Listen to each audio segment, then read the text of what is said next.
ትክቲቶር አሰፋ መምህራነ ቅድስት ያሬድ ህጽዋኔሃ ለቅድሰ ቅዱስ ህንደቼ መምህራነ ቅድስት ያሬድ ህጽዋኔሃ ለቅድሰ ቅዱስ ህንደቼ ለምድር ምልእዋ ነሲአክሙ ቡራቼ ለምድር ምልእዋ ነሲአክሙ ቡራቼ ለምድር ምልእዋ ነሲአክሙ ቡራቼ ዳዊት አውየ መፍቀሬ ኢሳይያስ አብ ዳዊት አውየ መፍቀሬ ዮሐንስ አብ ጠፈረ ከመታውጽሐኒ ጊዜ ቅሩ ጠፈረ ከመታውጽሐኒ ጊዜ ቅሩ ዳዊት አውየ መፍቀሬ ኢሳይያስ አብ ዳዊት አውየ መፍቀሬ ብዙሃን ህዝብ ጠፈረ ከመታውጽሐኒ ጊዜ ቅሩ ጠፈረ ከመታውጽሐኒ ጊዜ ቅሩ ማህደረ ስብሐት ዓለም ዘጉባኤች ተተክለ ማህደረ ስብሐት ዓለም ዘጉባኤች ተተክለ ይህ ዘቺ ሀገረ ስብከት ትበጽሕ ላይለ ይህ ዘቺ ሀገረ ስብከት ትበጽሕ ላይለ ይህ ዘቺ ሀገረ ስብከት ትበጽሕ ላይለ ማህደረ ስብሐት ዓለም ዘጉባኤች ተተክለ ማህደረ ስብሐት ዓለም ዘጉባኤች ተተክለ ይህ ዘቺ ሀገረ ስብከት ትበጽሕ ላይለ ይህ ዘቺ ሀገረ ስብከት ትበጽሕ ላይለ ሀገረ ስብከት ቅድስት ለግብሩ አምጥስ መግሩ መሰለ ሀገረ ስብከት ቅድስት ሀገረ ስብከት ትግራይ ለግብሩ እስመግሩመ መሰለ እስመግሩመ መሰለ በማእከለ ዛቲ ዓለም ትግራይ ይንፍራህ ወይንደንግጽ ትግራይ በማእከለ ዛቲ ዓለም ትግራይ ይንፍራህ ወይንደንግጽ ትግራይ ዘንሰምዖ ነገር አምጣነ ይከውን ከመማይ ዘንሰምዖ ነገር አምጣነ ይከውን ከመማይ በማእከለ ዛቲ ሀገር ትግራይ ይንፍራህ ወይንደንግጽ ትግራይ ዘንሰምዖ ነገር አምጣነ ይከውን ከመማይ እንዘዎ ምስሌነ ኢየሱስ ክርስቶስ ወልደ ማርያም ነቢይ እንዘዎ ምስሌነ ኢየሱስ ክርስቶስ ወልደ ማርያም ነቢይ እንዘዎ ምስሌነ ያር ክብረት ያውና ገንዘብማ ያስፈልጋል።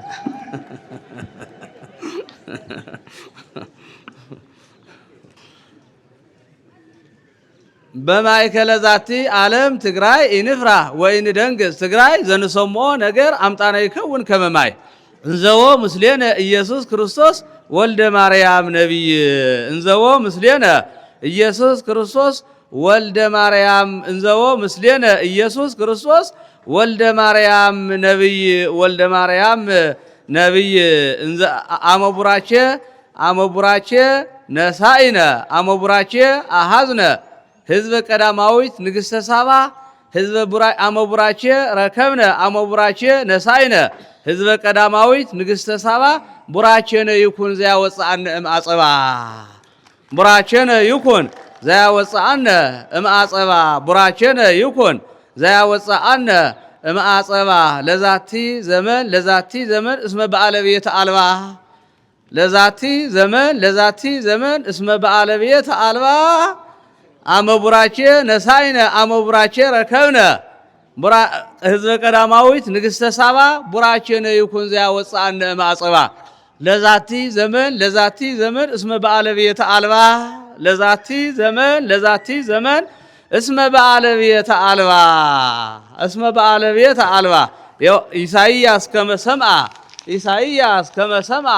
ወከመ ዮሐንስ ርእየ ኢሳይያስ ከመ ሰምዐ ወከመ ዮሐንስ ርእየ እንበለ ገቢር ኩፋሌ ክልኤሆሙ እየሃድግዋ ለልዕልት መቀልየ ክልኤሆሙ እየሃድግዋ ለልዕልት መቀልየ አምጣነ መቀልየ ረከበት ዘኢሳይያስ አምጣነ መቀልየ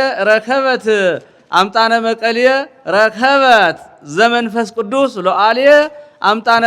አምጣነ መቀልየ ረከበት ዘመንፈስ ቅዱስ ሎአልየ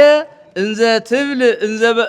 ትብል ዘልፈ እንዘ በማህልየት ትትናገር ቃለ ምሳሌየ በማህልየታ እንዘ ትብልሃልየ እንዘ በማህልየት ትትናገር ቃለ ምሳሌየ በማህልየታ እንዘ ትብልሃልየ ኢሳይያስ አመወሰነ ምስለ ጳጳሳት ፍቁራኒሁ ኢሳይያስ አመወሰነ ምስለ ጳጳሳት ፍቁራኒሁ ድጓ ይተከል ውስቴታ ለአክሱማዊት መካን እይጻ እምነ መቀሌ አቋቋም ፍቶን እይጻ እምነ መቀሌ አቋቋም ፍቶን እይጻ እምነ መቀሌ አቋቋም ፍቶን እይጻ እምነ መቀሌ አቋቋም ፍቶን ከማአይርክትየ ሎሙ ከማአይርክትየ ሎሙ ወላቲ ከማአይርክትየ ሎሙ ወላቲ ለማሂደረ ስብሐት ዘመን በዓለ አቋቋም ከመእኩን በዓለ አቋቋም ከመእኩን በሊቀ ስልጣናት አውየ ሙሉአ ስልጣን ተርፈተኒ አሃቲ ዘመን ተርፈተኒ አሃቲ ዘመን ተርፈተኒ አሃቲ ዘመን ኢሳይያስ አመወሰነ ምስለ ጳጳሳት ፍቁራኒሁ ድጓ ይተከል ውስቴታ ለአክሱማዊት መካን እይጻ እምነ መቀሌ አቋቋም ፍቶን እይጻ እምነ መቀሌ አቋቋም ፍቶን መጋቤ ምስጢር ዘኮንኩ በቅኔ መጋቤ ምስጢር ዘኮንኩ በቅኔ በዓለ ብዙ ህችን በዓለ አቋቋም ከመእኩን በሊቀ ስልጣናት አውየ ሙሉአ ስልጣን ተርፈተኒ አሃቲ ዘመን ተርፈተኒ አሃቲ ዘመን ተርፈተኒ አሃቲ ዘመን መጋቤ ምስጢር ሊቅ በከመ ሰበከ መጋቤ ምስጢር ሊቅ በከመ ሰበከ መጋቤ ምስጢር ሊቅ ከመሰበከ በሙሉ ከመሰበከ በሙሉ አንትሙ መምህራን አንትሙ መምህራን አንትሙ መምህራን ብርሃናተ መጠነ ኮንኩሙ ትጻኡ ትጻኡ ኢትንስኡ ወርቀ ቁናማተ ኢትንስኡ ኢትንስኡ ወርቀ ቁናማተ ኢትንስኡ አምጣነ ብክሙ ስንቅ ወኢትሃጥኡ አምጣነ ብክሙ ስንቅ ወኢትሃጥኡ ዘትበልዕዎ ዘልፈ ዘትበልዕዎ ዘልፈ ሲሳየክሙ ትብልዑ አምጣነ ብክሙ ስንቅ ወኢትሃጥኡ መጥኖ ተርእስ ገበርኩ ከመ እለ ገብሩ መጥኖ ተርእስ ገበርኩ ከመ እለ ገብሩ መጥኖ ርእሶሙ ወአቅሞሙ መጥኖ ርእሶሙ ወአቅሞሙ ዘኢኖመ መምህራነ ብሂል ንነብር ወኢነሃድግ ዓለመ መጋቤ ምስጢር ከመ ርእስየ ርእሶሙ እስመ ተለዓለ ወኮነ ቀለመ ርእሶሙ እስመ ተለዓለ ወኮነ ቀለመ አምጣነ ግርምተ ማህሌተ አምጣነ ግርምተ ማህሌተ በትግራይ አምጣነ ግርምተ ማህሌተ በማሂደረ ስብሐት ረሰዩ በማሂደረ ስብሐት ረሰዩ መንክረ ወመድምመ ዮሐንስሂ ከመሃለወ ወከመ ኢሳይያስ ቆመ ትቤለኒ ማርያም ዘታፈቅር ማርያመ መጋቤ ምስጢር ወልየ እስከ ልብከ ኢደክመ ከዊኖ ተሊቅ መፈቀድከ ወስክ አቋቋመ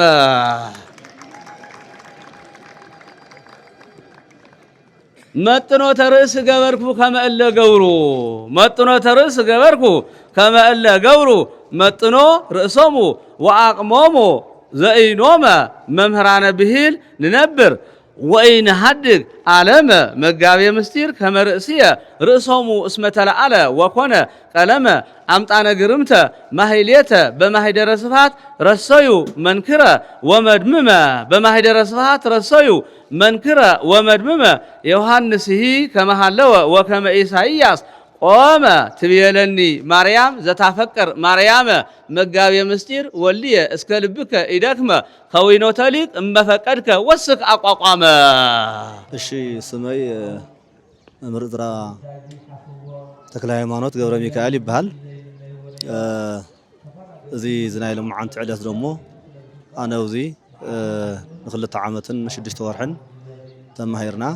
ተማሂረ ሎምዓንቲ ምርቃ በቅዕና ኣለና። እቲ ዋና ነገሩ እዚ ቤተ ጉባኤ እዚ ከም ዝፍለጥ ኣብ ጎንደር ከይዲኡ ሰብ ዘመስክር ነይሩ ጥንቶ ውዚ እዩ። ግን ብዝተፈላለየ መንገዲ ኣብቲ ኣብ ካሊእ ክልል ወይ ከዓ ኣምሓራ ከይዱ ሰብ ብዙሕ መከራ ብዙሕ ሽግር እናረኸበ ኣብኡ የመስክር ከም ዝነበረ እዩ። ሕዚ ግን ብናይ ሃገረ ስብከትና ሊቀ ጳጳስ ብፁዕ ኣቡነ ኢሳይያስ ተበግሶ ብናይ ሃገረ ስብከት ሰራሕተኛታት ተበግሶ ተሓሲቡሉ እዚ ጥንታዊ ዝኾነ ሞያዚ ኣብ ቦታና ኾነለዎ ተባሂሉ ያው ውሳኔ ተወሲኑ ኣብዚ ደረጃ እዚ ኣብዚ ማሕደረ ስብሃት ቅድስተ ቅዱሳን ቅድስቲ ማርያም ካቴድራል ክኾነለዎ ተባሂሉ ተወሲኑ ብዙይ መሰረት ንሳልሳይ ግዜ እዩ ዝግበር ዘሎ ምርቓ ስለዚ እዚ ጥንቱ መሰረቱ ኣብ ትግራይ ምዃኑ ልክዕ ከም ሓደ ፍልሰት ፈሊሱ ጸኒሑ ነይሩ ሕዚ ግን ናብ ቦቱ ዝተመለሰሉ እዩ እዚ ድማ ኣነ ብጣዕሚ ካብቲ ዝሐጎሰኒ ነገር እቲ ሞያ ምራቑ ከም ዘለዎ ኮይኑ ብዝበለፀ ድማ ናብ ዓዱ ምምላሱ ሰብ እቲ ሞያ ብቑዓት ሰብ ሞያ ውዚ እናሃለው ጠቕላላ ብመሰረቱ ትምህርቲ መጀመርያ ልፍዓተው እዩ ሰብ ለፊዑ ናብ ካሊእ ናብቲ ዓዲ ስር ዝኸደሎስ ኣብዚ ተማሂረ ህዝና ኣብነት 2 ዓመትን 6 ወርሒ ክለካ ከለኹ እዚ ሞያ እዚ ኣብ 2 ዓመት 6 ወርሒ እንተፈለጠ ኣይኮነን ልዕሊ 7-8 ዓመት ተለፊዕዎ እዩ ሕዚ ኣብዚ ነቱ እውቅና ንምርካብ እዩ እምበር ትልፍዓቱ ናይ 6-7 ዓመት ኣብ ካሊእ ተለፊዕዎ እዩ ማለት እዩ ስለዚ እውቅና ንምርካብ ታ ምስክርነት ታ ወረቐት ብቲ ዝምልከቶ ኣካል ንምርካብ ያታና 2 ዓመትን 6 ወርሕን ዝላ ዘለና እምበር መሰረቱ ሞይኡ ሰፊሕ እዩ ስለዚ ቅድሚ ሕዚ እንታይ ይግበር ነይሩ ለካ ዘለዎ 8-7 ዓመት ተቋቋም ሰባት ለፊዖም ንዓደም ሓራ ከይዶም ክንደይ መከራ ክንደይ ጥሜት ክንደይ በትሪ ክንደይ ሽግር ቅድም ኢሉ ዳሕና ነይሩ ኣብዚ ሰዓት ብሕልፊ ግን ሰባት ህይወቶም ውንሳእሉ ደረጃ እዩ ካብዚ ተበጊሲት ሃገረ ስብከት ናይ ሃገረ ስብከት ሊቀ ጳጳሳት ብፁዕ ኣቡነ ኢሳይያስ ምስ መሳርሕቶም መኺሮም ዘትዮም ደቅና ናይ ቤተ ክርስቲያን ተረከብቲ ንኹሉ ለፊዖም ሞያ ከምፁ ኢሎም ኮይዶም ህይወቶም ይተርፉ ኣለዉ ስለዚ እንታይ ንግበር ተባሂሉ ኣብዚ ቦታና ክኾነ ኣለዎ ዝብል ውሳኔ ተወሲኑ እዩ ደረጃ ዝውፅሕ ዘሎ እሞ ኣነ ብክልቲኡ ሕጉስ እየ ሓደ ብቲ ሞያ መሓዚ ሕጉስ እየ እንደገና ከዓ ናብቲ ቦታ ምምላስ እውን ሕጉስ እየ ዝብል ርእይቶ ኣለኒ ኣብዚ ቤተ ጉባኤ እዚ እንታይ ዓይነት ሽግር ኣጋጢምኩም ነይሩ ብፍላይ ኣብዚ ኮይኖም ዝመሃሩ ብዙሓት ተምሃሮ ነይሮምና እንታይ ዓይነት ሽግር ገጢሞ ነይሩ ከዚ ከታይ ይፅበቅ ኣብዚ ሕብረተሰብና እወ ችግሩ ሕዚ ናይ ቀለም ችግር የለን ቀለም ሙሉእ ኣሎ ችግር ኣለዎ ንብሎ ኣፍቶም ዝመሃሩ ተምሃሮ ናይ መናብሮ ማለት እዩ ሓደ ናይ መደቀሲ ናይ ምግቢ ልክዕ ሃገረ ስብከት ብዓቕሙ ዝፈቅዶ ሃገረ ስብከት መቐለ ኣቋቂሙ እዩ ይሕግዝውን እዩ ልክዕቱ ደብሪ እውን ይሕግዝውን እዩ ግን ክትሪኦ ከለኻ ትጓዓየ ክሰፍሕን ክጥንክርን ተኾይኑ ብዙሕ ነገራት ይተርፍዎ እዮም ብዙሓት ነገራት ይተርፍዎ እዮም ንኣብነት መደቀሲ ፅፉፍ መደቀሲ የብሉን ቆርቆሮ እያ ስኢላ ጎልና ቆርቆሮ ላዕሊያ ቆርቆሮ ስኢላ ሓመድ እዩ ብጣዕሚ ፀገም ዘለዎ ጥዕና እውን ኣስጋእ ነገር እዩ ማለት እዩ እዚ ሓደ ሽግር ኢለ ኣነ ዝሕዞ ማለት እዩ ካልኣይ ኣብቲ ናይ ምግቢ እውን ብዝተማልአ መንገዲ ዝቐርብ ኣይመስለንን ልክዕ ገበርተ ሰናይ ከም ዘለዉ ውስናት ኣለዉ ግን ንሳቶም ክንዲዚ ዝኣክል ዝተማልአ ኢለ ይወስዶን ዘምፅእ እዚ እውን ፀገም እዩ ካልኣይ ሳልሳይ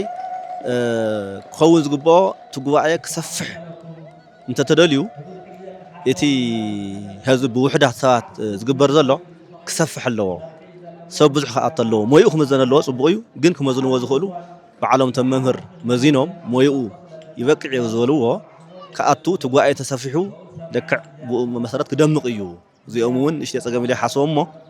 ንቐፃላይ እዞም ነገራት ተቐስኮም ነገራት ገበርተ ሰናይ ብደንቢ ኢዶም መእትዮም ኣብ ደገ ዘለዉ ይኹኑ ዓዲ ዘለዉ ይኹኑ እቲ ቤተ ጉባኤ እዚ ክሰፍሕን ክደምቕ እንተኾይኑ ኩልና ተጋሩ ልክዕ ከምቲ ዝበልናዮ ፈሊሱ ዝነበረ ሞያ ናብ ቦትኡ ተመሊሱ ስርሑ ጀሚሩ ኣሎ እዚ ሞያ እዚ ጠንኪሩን ደሚቑን ክኸር ተኾይኑ ግን ኩልና ተሓባቢርና ኣብ ደገ ዘለና ኣብ ዓዲ ዘለና ክንሕግዝ ይግብአና ዝብል ሓሳብ ኣለኒ በስመ አብ ወወልድ ወመንፈስ ቅዱስ አሐዱ አምላክ ዝኸበርኩም ኣብ ውሽጢ ዓድን ኣብ ወፃእን ዘለኹም ተኸተልቲ እምነት ክርስትና ተዋህዶ ኦርቶዶክስ በብዘለኹም ወሰላም እግዚአብሔር ምስ ኩላትና ይኹን ሰላም እግዚአብሔር ይብዛሕልኩም እሞ ሎም መዓልቲ ዕለት 3 ታሽዓይ ወርሒ 2018 ኣብ ማሕደረ ስብሃት ቅድስተ ቅዱሳን በኣታ ለማርያም ጉግሳው በተለምዶ ኣብ መቐለ ከተማ ናይ ኣቋቋም ትምህርቲ ወይ ድማ ማህሌት ናይ ቅዱስ ያሬድ ትምህርቲ ተመረቕቲ ኢና ሎማዓንቲ ተመሪቕና ዘለና ዕለት 3 እሞ ላውዚ ብምብፃሕና ብጣዕሚ ንሕጎስ ብጣዕሚ ደስ ዝብለና ኳዕ ላውዚ ይብፅሕና ሃገርና እውን ከምዚ ዝበለ ታሪክ ብምጅማራ ብጣዕሚ ደስ ዝብለና ሓጎስና ክንገልፀልኩም ንደሊ እሞ ስራሕ እዚ ማህሌት ኣብ ጎንደርና ከድካ ኣቋቋም ኣብ ቤተልሔም ድጓ ዝማሬ መዋስእት ኩሉ دراسيو حدا قدوس ياريد مساراتو قدوس ياريد كوينو ግን بمخنيات زي تفلطه لا عد ما تخيدو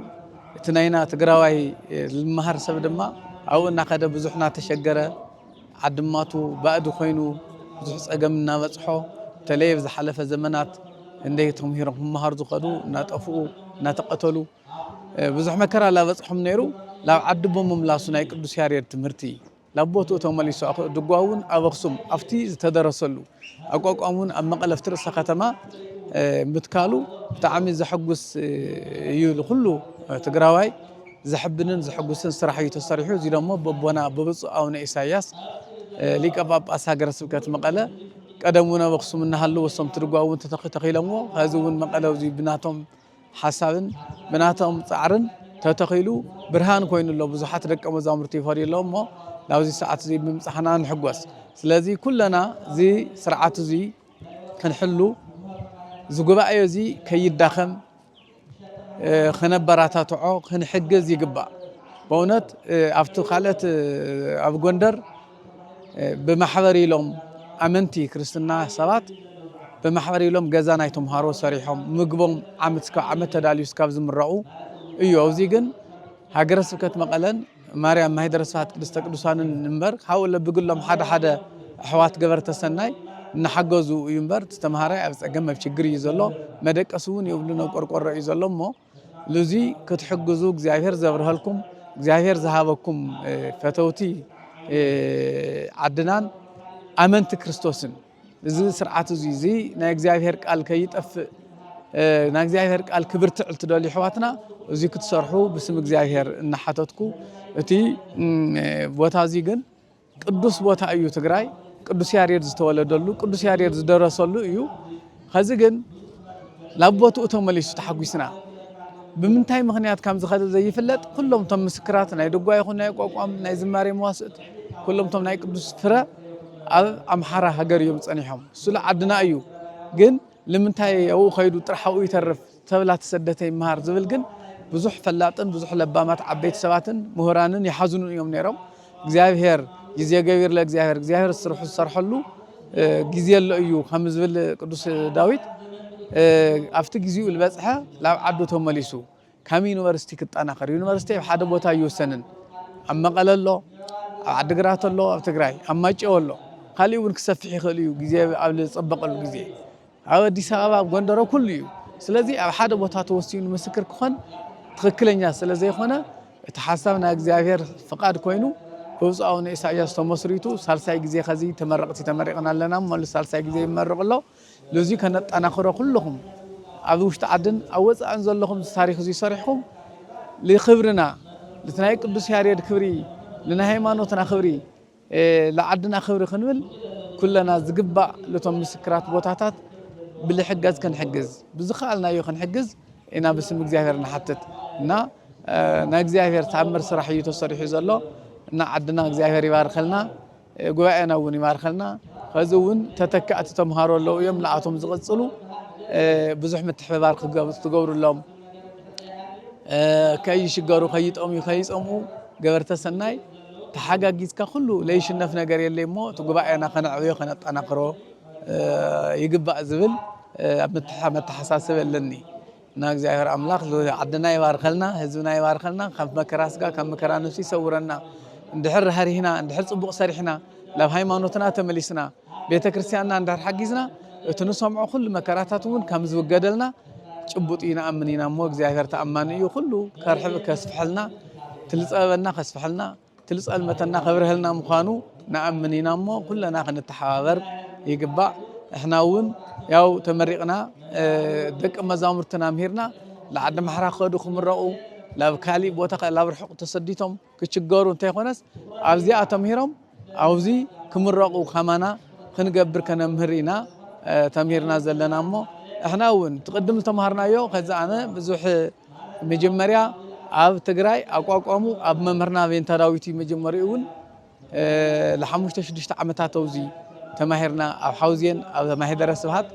ካብኡ ደሞ ዜማ ደሞ ድጓ ኣብ ማጨው ቅኒኡ ኣብዚየን መቐለ ኩሉ ትምህርት ኣብዚ ወዲናዮ ለኽንምረቕ ግን ኣምሓራ ቤተልሔም ከይድና ቤተልሔም ያው አው ጸኒሕና ተመሪቅና ብኽብሪ ኮይኑ ግን መከራ ችግር ግን ነርና ምስ ወለድና ዘይንራኸበሉ ስንቅና በአግባቡ ዘይንራኸበሉ ንሽገረሉ ዓድማትና ተቐሚጥና ብዙሕ ፀገም ይበፅሕና ነይሩ ኣብ ዝማሬ መዋሲት እውን ዙራምባ ከምኡ ኣብ ናይ ድጓ ናይ ዝማሬ መዋሲት ብዙሕ ዓማውቲ ጠቕላላ እስካብ 15ታት ካብ 10 ናብ 20ታት ዝተፀግዕ ዓመት ኢና ጠቕላላ ካብ መጀመርያ ክንምሃር እስካብ መጨረሻ ዝፀናሕናሉ እና ብዙሕ ፀገም ኢና ሓሊፍና ከዚ ግን ምስ ቤተሰብና ምስ ህዝብና ኣብ ቋንቋና ብዝርዳእና ስራሕና እውን እንተይፈታሕና ሃገርና እውን እንተይሓደግና እንተይተሸገርና እዙይ ተማሂርና ኣለና ለእግዚአብሔር ምስጋና ይብፅሖዮ እዚ ርኢና ኩለና ደቅና ውዚ ክመሃሩ ከነበራትዖም ይግባእ ከነጠናኽሮም ይግባእ ልሕገዝ እውን ክንሕግዞም ዝግባእ ልብል መተሓሳሰበለን እሞ ኩለና እግዚአብሔር አምላክ ይብረህልና ሰላም ዘመን ይምፀልና ሰማዕኹምኒ የቀኒየለይ መጽእ ብሩህ ዘመን ይግበረልና ወስብሐት ለእግዚአብሔር። በመጀመሪያ ስመይ መጋቤ ሊቃውንት ኃይለ ጽዮን ግተት ይባሃል። ያው ደብረ ጽጌ ቅድስት ማርያም ቅዱስ ሚካኤል ዓድሽም ድሕን አገልጋሊ እየ እና ኣብዚና ልሙዓንቲ መረቓ ዝተገበረ ብጣዕሚ ደስ ኢሉኒ ሕጉስ እየ ሃሙ መሰረቱ ካብ ጥንቱ ጀሚሩ ሃም ዝፍለጥ ካብ ቅዱስ ያሬድ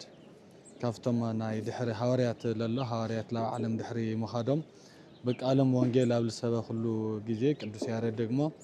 ካብ ቡሉይ ብፍላይ ካብ ኦሪትና ካብ ቅዱስ ዳዊት ብምጥቃስ ካብ ሐዲስም ካብ መልእኽታትን ካብ ኣርባዕቱ ወንጌላውያን ብምጥቃስ ብዜማ ለቤተ ክርስቲያን ላሓተማ ቅዱስ ያሬድ ሊቁ ኣቦና እዩ። እዚ መሰረቱ ሃም ዝፍለጥ ቅድም ክብል ኣብ ኣክሱምን እቶም 4 ደቀ መዛሙርቱ ድሕሪ ምምሃር ደግሞ ኣብ ዓድዋ ቅዱስ ገሪማ ዘመደራ ዝበሃል ቦታ እቲ ምስክርነት ልውሃብ ሃም ዝነበረ እዩ ታሪክ ዝሕብረና ነገር ግን ያው ኣብ ማእኸል ሃገር ክኾኒኦ ካብ ልብል ድሓር ማእኸል ሃገር መኻዱ ይጽናሕ ድሓርቲ ኩነታት ካብዚ ኸይዶም እቲ ካብዚ ለኸደ ትምህርቲ ላውዚ ሒዞም ንምምላስ ማእኸል ሃገር ኣብ ዝኸዱሉ ግዜ ብትናህለ ሓለፈ ኩነታት መንገዛቲ ናይ ባዕሎም ትምህርቲ ናይ ቦኦም ትምህርቲ ናይ ሞትን እንግልትዕን ድሕሪ ምውፅሑ እዚ ኣብዚ ክኾኒኦ ተባሂሉ ብመቐለ ሃገረ ስብከት ይኹን ብብፁዕ ኣቦና ኣቡነ ኢሳያስ ኣብዚ ብምዃኑ ኣብዚ ደግሞ እቲ ናይ ምስክር ኣቋቋም ብምሃቡ ተጠናኺሩ ክቕፅል ይግባእ ብማል ኣብዚ ብምዃኑ ያው ሕጉስ ኢና ፅቡቕ ተሰሚዕና ማለት እዩ። ሽኒ መጋቤ ሊቃውንት ለማዓንቲ ብጣዕሚ ፍልይ ዝበለ ኣበርክቶ ለበረከትዎ ነይሩና እንታይ ዓይነት ስምዒት ስለተሰምዖም ዘበርክቶ እዚ እነዚ ንምብርካት በቂዖም ነይሩ ብፍላይ ድማ ኣብ ካልኦት ኣብያተ ክርስቲያናት ከም ዝፍለጥ መጋቤ ሊቃውንት ክንብል ከለና እቲ መዓርጎም እሱ ኢልካ ዝመፅአ ይኾነ ብዙሓት ሊቃውንቲ እናሃቡ እናመገቡልና እንፈልጦም መምህርና እዮምና ናሎማዓንቲ እንታይ ዓይነት ስምዒት ስለተሰምዖም ዝለኣክል ሓገዝ ዘበርክት ሕዚ እውን ሊቀ ኣእላፍ ዳዊት መጋቤ ሊቃውንት ዲያቆን ሃይለ ጽዮን ግተት ሕዚ እውን ንሊቀ ኣእላፍ ዳዊት ካባ ዕድመን ጥዕናን ይሃበልና እቲ ሞዮኦም ድርብ ስለ ዝኾነስ ተኻባውን ድርብ ኮይኑ ይመጽእ እኒሀ ብሓደ ግዜ እሞ ዝገርም ድማ 3 ካባ ብሓንሳእ ማለት ያው እቲ ናይ ሎማዓንቲ ጌርናዮ ዘለና ኣበርክቶ ያው ብዙሕ ዝበሃል ኣበርክቶ ይኾነይ ሃም ዝፍለጥ ግን ስጦታ ንእሽተን ስለለይብሉ ልሕድሕዶም እቶም ተመረቕቲ ጋቢል ክወሃቡ ሃምኦም ደግሞ ለቶም ወላዲኦም ሊቀ ኣእላፍ መምህር ዳዊት ደግሞ ካባ ኢና ሸሊምናዮም እዚ ማለት ኣብ ጎንኹም ኢና እኒአና ምሳኹም ኢና እኒአና ክንሕግዘኩም ኢና ካብ ምባል ለኣክል እዩ እምበይ ብዙሕ ነገር ኮይኑ ይኾነይ ብዘጋጣሚ ክሕልፎ ዝግባእ ብዙሕ ግዜ ያው ኣብ ንግዲ ዓለምና ኣብ ስራሕ ለለና ናብ ምምሃር ዕድልና ላተሓተ ስለዝኸደ ከምህሩ ዝኽእሉና ክመሃሩ ዝኽእሉ ሰባት ግን ብዝተኻእለና መጠን ብኢኮኖሚ ይኹን ገዛ ብምስራሕ ይኹን ናብ ምግቢ ወፃኢኦም ብምሽፋን ይኹን መፅሓፍቶምና ካልኦቶም ነገራት ብምሽፋን ይኹን ሓገዝ ክንህቦም ድሕሪቶም ዝተምሃሩ ደግሞ ያው ሃምቱ ጎይታ ኢየሱስ በማቴዎስ ወንጌል 28 ልበሎ ቃሉ ወናሁ ኣነ ምስሌክሙ በኩሉ መዋዕል እስከ ህልቀተ ዓለም ልብልን እዩ ድሕሪ ምምራቆም ደግሞ እስከ ህልቀተ ዓለም እስከ ፍጻሜ ምሳኹም እየ ልብል ቃል ኪዳን ስለለለዎም ብትክክል ብስነ ልቦናኦም